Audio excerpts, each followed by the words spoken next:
The river roared like a hungry beast that night, not with its usual gentle lullaby, but with a fury that split the air, a sound like thunder trapped beneath the water.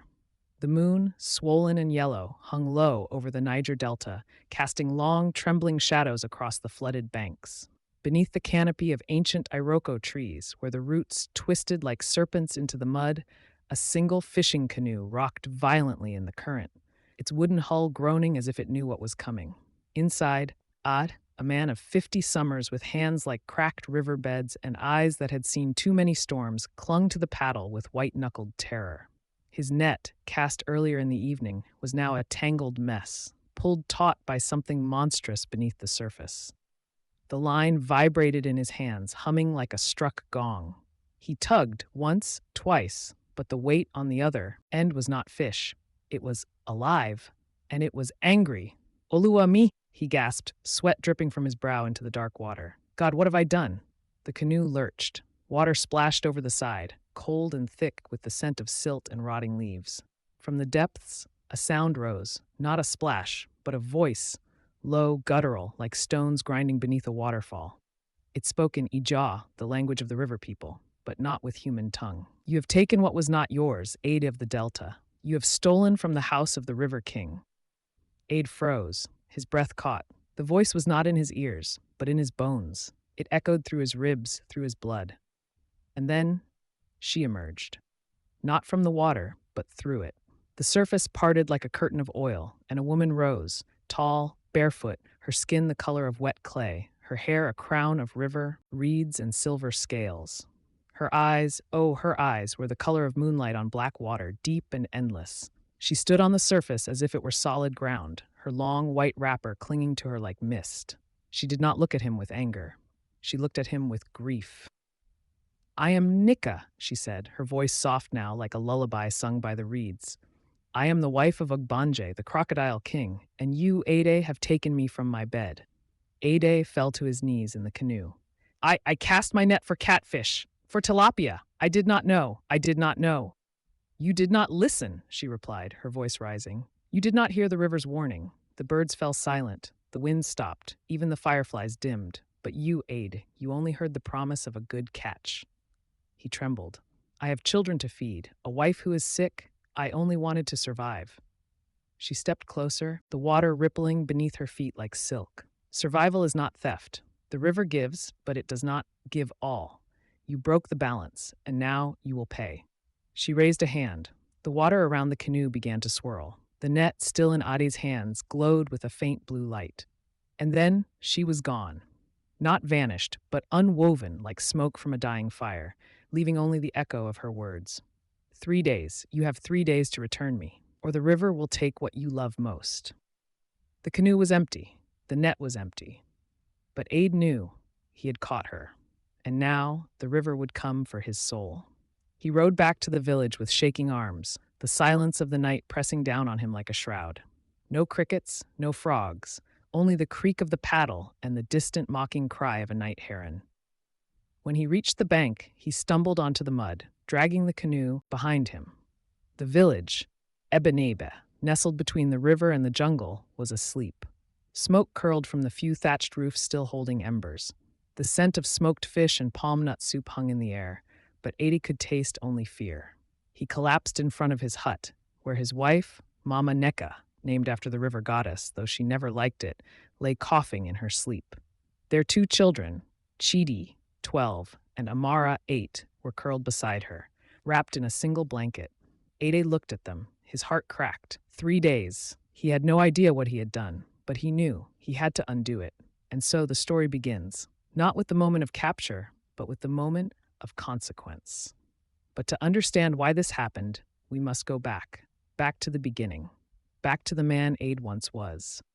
Long before the river roared, before the crocodile's wife was stolen, Ade was a man of quiet dignity.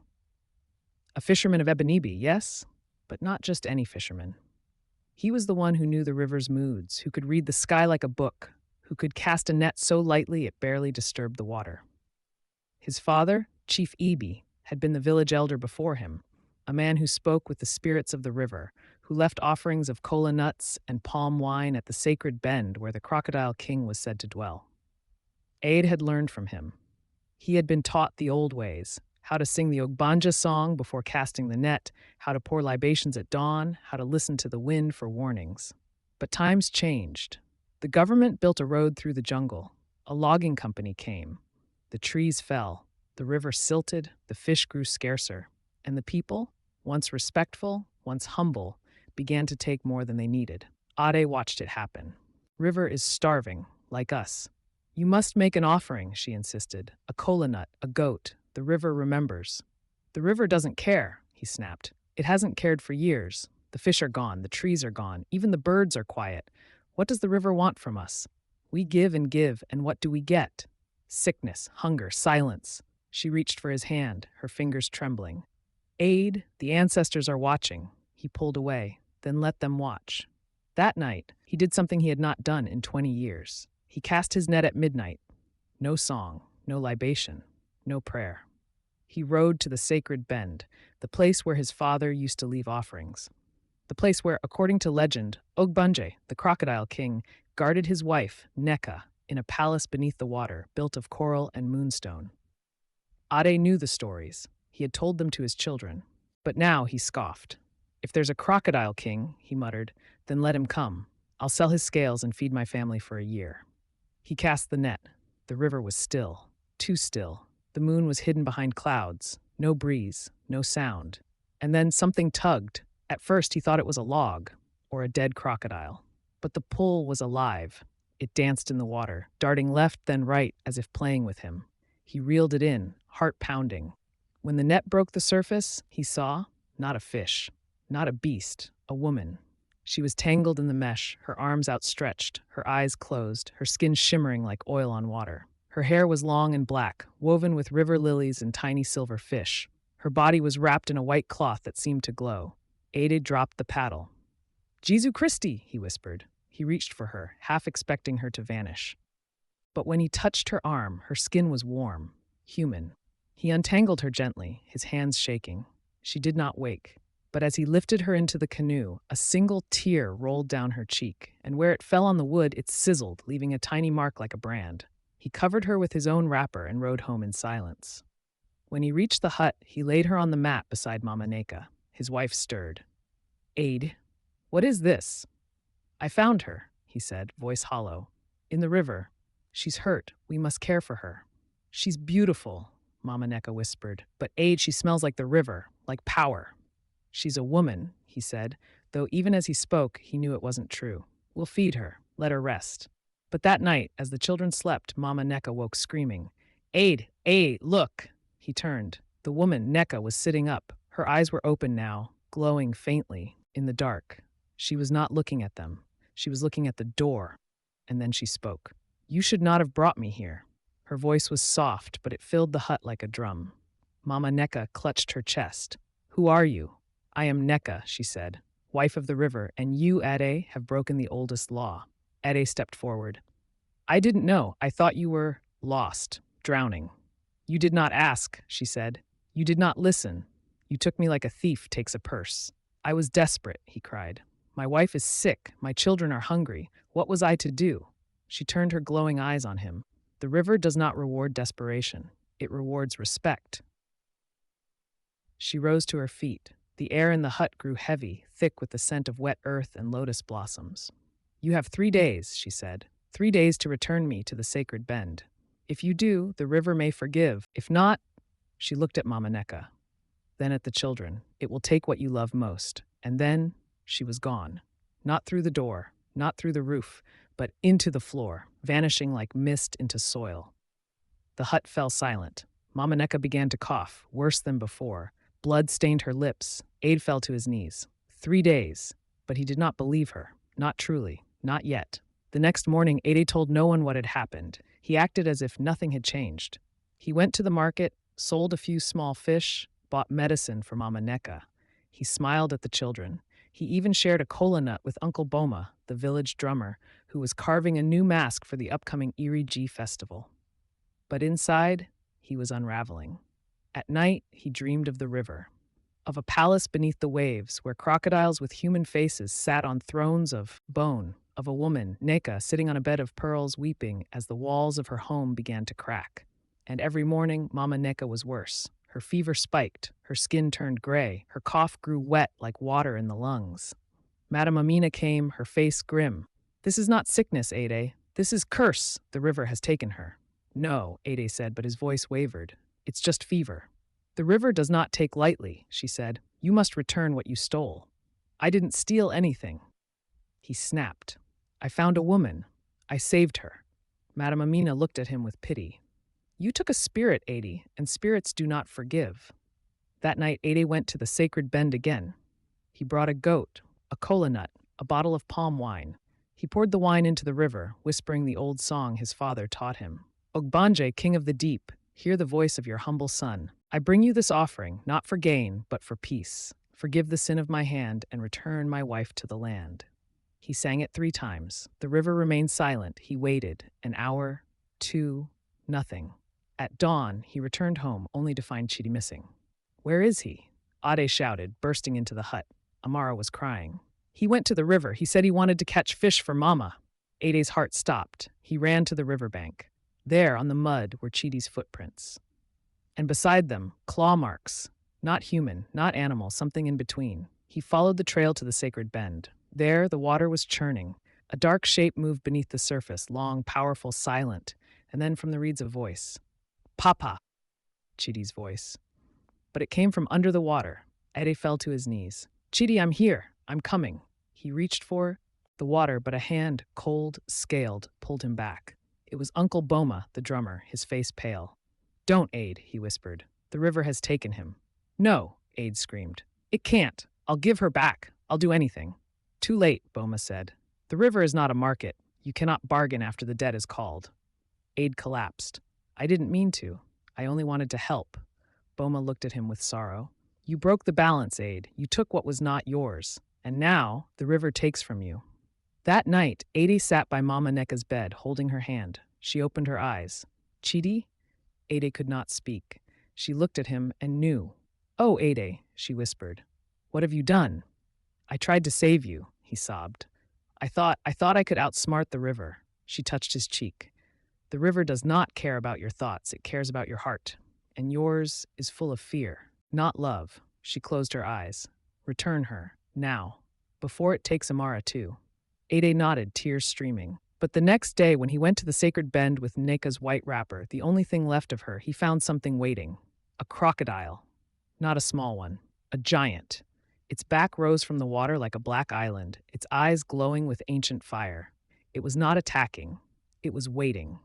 Ade approached, the wrapper in his hands. "I bring back what I took," he said, voice trembling. "I return the wife of Ogbanje." The crocodile opened its mouth, not to bite, but to speak. "Too late, mortal. The debt is paid. The boy is mine." Ade fell to his knees. "Please, take me instead. Take me." "The river does not trade souls so easily. The debt was for her, your wife. But you delayed, you doubted, and so the river took the first thing you love." "I love my son." Ade cried. "I love him more than life." "Then prove it," the crocodile said. "Go to the palace beneath the river. Find the wife. Bring her back. But know this, if you fail, you will not return, and the river will take another." Ade stood. "I will go. You must enter the water at midnight. You must sing the song of surrender, and you must believe in the river. If your heart doubts, you will drown." Ade nodded. That night, he returned to the hut. He told Amara to stay with Uncle Boma. He kissed Mama Neka, who was now too weak to speak. Then he walked to the sacred bend. The moon was full. The river was calm. He stripped to his loincloth. He held the white wrapper to his chest, and he sang. Not the song of offering, but the song of surrender. "O river, mother of all, I kneel before your throne. I took what was not mine, and now I offer my own. Take my pride, take my fear, take the man I once was here, but return my son, I beg, and let the balance be." He stepped into the water, cold, deep, dark. He walked forward deeper until the water reached his chest, his neck. He took a breath, and dove. The river did not fight him. It welcomed him.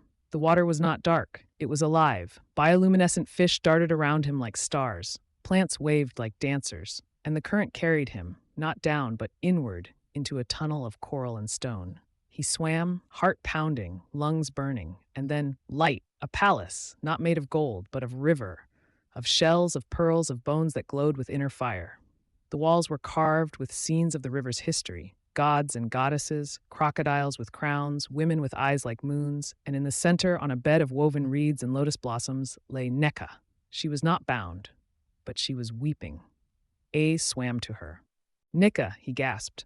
I'm here. I've come to take you back. She looked at him. You should not have come. This is not your world.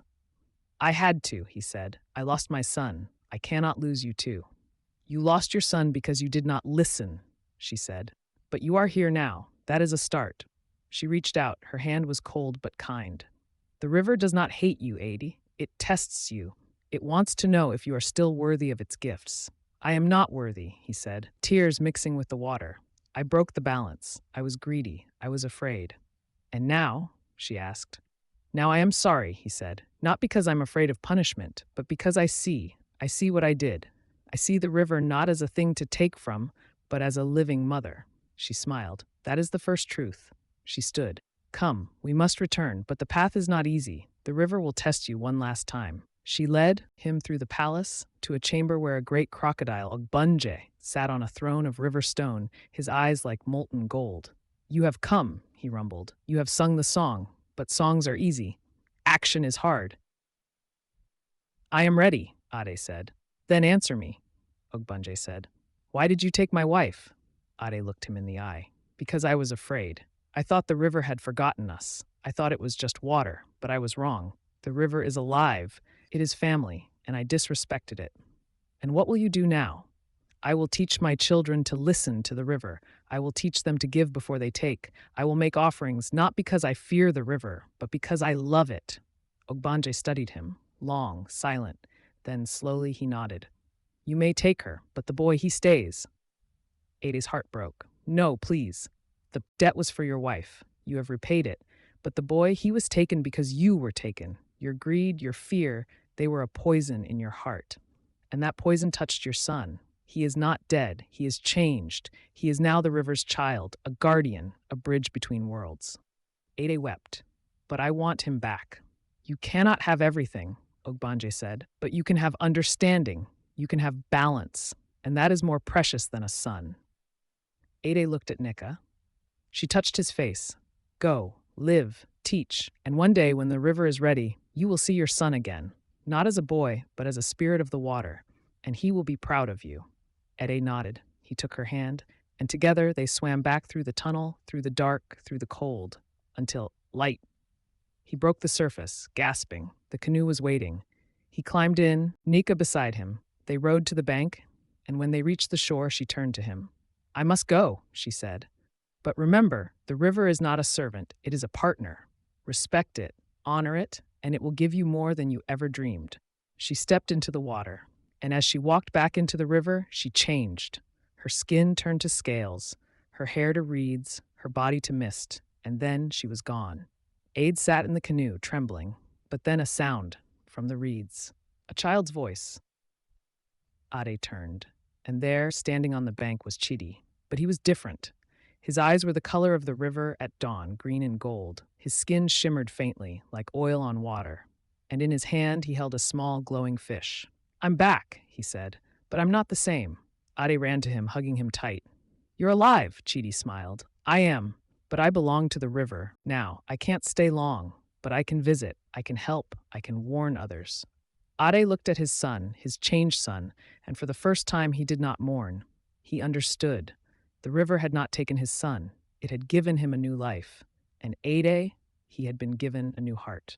The next morning, Ade returned to the village. He told them nothing of the palace, nothing of Ogbanje, nothing of Neka's true form. But he did something new. He gathered the children. He sat them in a circle. And he told them a story, not of a greedy fisherman, but of a man who learned to listen. He taught them the old songs. He showed them how to make offerings. He taught them the proverbs of the river. The river does not shout, it whispers. Listen, or you will drown. A net cast without respect catches only sorrow. The water gives, but it also takes. The wise man knows when to stop. And every morning, he led the children to the sacred bend. They sang, they poured palm wine, they left kola nuts, and the river responded. The fish returned, the water cleared, the birds sang again. Mama Neka recovered, not because of medicine, but because the river allowed it. And Chidi, he came every full moon. He sat with his family by the fire. He told them stories of the river's depths, of the palace of coral, of the crocodile king, and of his mother Neka, who still wept for the people who forgot her. But Aid, he never forgot, and neither did the village. Years passed, Aid grew old, his hair turned gray, his hands grew weaker, but his heart stronger. And on the night he died, as the family gathered around his bed, a soft splash came from the river. They looked, and there in the canoe sat Chidi. He smiled. "It's time," he said. Adi smiled back. "I'm ready," he whispered. And, as he closed his eyes, the family saw, just for a moment, a woman standing on the water. Nika, she nodded, and the river sang, not with fury, but with peace. The moral of the story is not that the river is cruel, it is that balance is sacred. The earth, the water, the sky, they are not ours to take. They are ours to share. We are not owners. We are caretakers. And when we forget that, when we take without giving, when we act without listening, the world remembers. And it corrects. Adi was not punished because he was evil. He was punished because he forgot to listen. And in the end, he learned. And so can we. Because the river is not just a place, it is a teacher. And its lessons are written in the wind, the water, the silence between the trees. Listen, or lose what you love most. And so, dear listener, as the night deepens and the fire crackles, remember this. The world speaks in whispers. Will you listen, or will you cast your net into the dark? The choice is yours.